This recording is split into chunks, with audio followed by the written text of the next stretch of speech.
Kita kena terima hakikat bahawa kita berada dalam negara yang berbagai kaum. Bermaknanya perbezaan kaum, perbezaan budaya, perbezaan dari segi cara hidup dan sebagainya tidak boleh memisahkan kita. Dan inilah program latihan khidmat negara. Mereka datang dari pelbagaian bangsa, suku kaum dan sebagainya. Kita ada pelatih-pelatih daripada Sabah, daripada Sarawak, bergabung dengan bangsa Cina, India, Melayu di Semenanjung ini. Dan mereka tentunya merasa sesuatu yang cukup bertuah kerana mereka ini dapat bertemu bersama rakan-rakan mereka. So kita kena terima hakikat itu, bahawa kita berada dalam negara begini.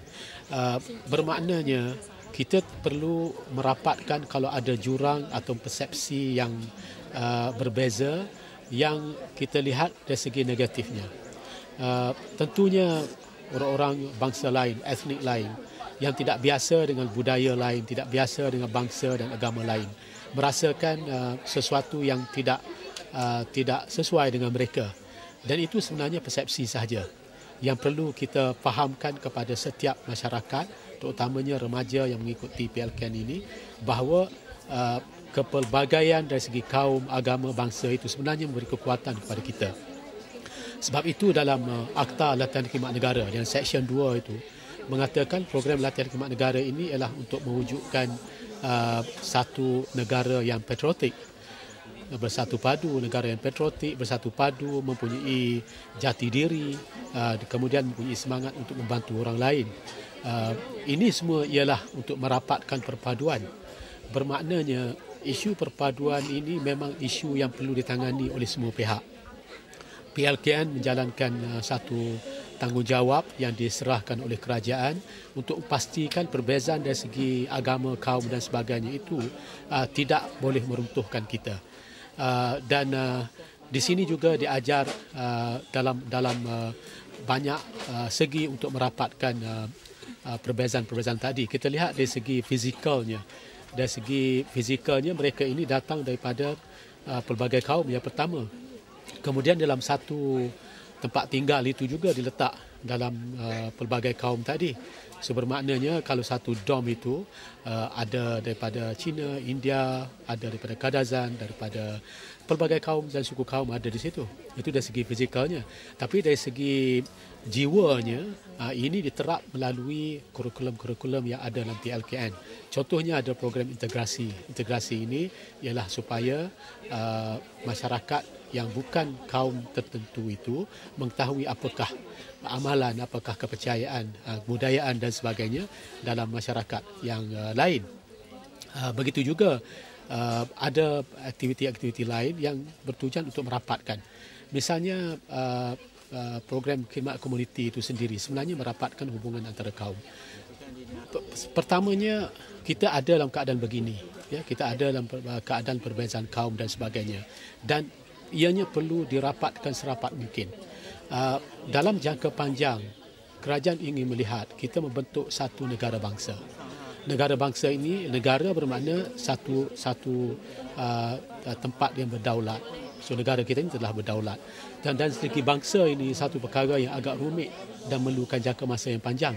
Bermaknanya kita ingin kenalkan rakyat Malaysia ini sebagai bangsa Malaysia. Memang kita ada bangsa Cina, India dan sebagainya. Tetapi kita perlu perkenalkan kita sebagai satu bangsa Malaysia. Jadi membentuk sebuah negara bangsa ini bukan satu perkara yang senang dan memerlukan masa yang panjang. Inilah yang dilakukan oleh PLKN supaya satu hari pembentukan sebuah negara bangsa yang dikenal dengan bangsa Malaysia. First memang rasa boring, rasa takut dan risau lah.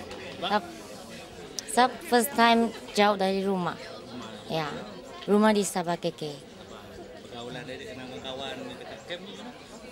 Bagus di sini tiada macam pergaduhan lah. Kalau di camp ini semua bekerja sama, tiada berbeza berkaulan. Memang syok lah best kalau masa kerja sama, memang semua kalau hati untuk bekerja sama lah. Memang cakap dia macam cakap tak best kan. Cakap cepat semua cepat hitam. Kan? Tapi bagi saya memang teramat seronok. Kemungkinan sebab kita macam bercampur kaum kan. So memang seronok lah. So kawan-kawan memang best. Okay, dianggap dalam kamp PLKN ni anggap satu family bila kita orang kenal antara satu sama lain dalam pelbagai kaum, Melayu, Cina, India, dari Sabah, Sarawak semua. Kita orang dapat berkongsi pendapat kita orang dan dapat mengenali setiap perasaan yang berbeza dapat kita terapkan dalam diri kita masing-masing supaya sikap cinta akan negara ada pada diri kita. Pengalaman saya kat sini memang berubah. Dulu saya kat sekolah memang tak buat apa-apa, tak main, tak buat aktiviti. Kat sini memang seronok membuat semua aktiviti yang ada, mengambil bahagian dalam semua aktiviti bersenuk dengan kawan. Okey. Masih nembak je lagi. Kau ambil tempat sana.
Tembak, tu apa perasaan ini takut tu adalah.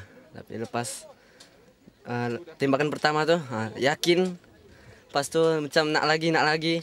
Peluru pun tak cukup, 20 mau 200. Itu je lah. Menembak satu persatu, saya rasa betapa sukanya apabila kita punya peperangan di Ladakh tu orang tentera-tentera terpaksa berperang.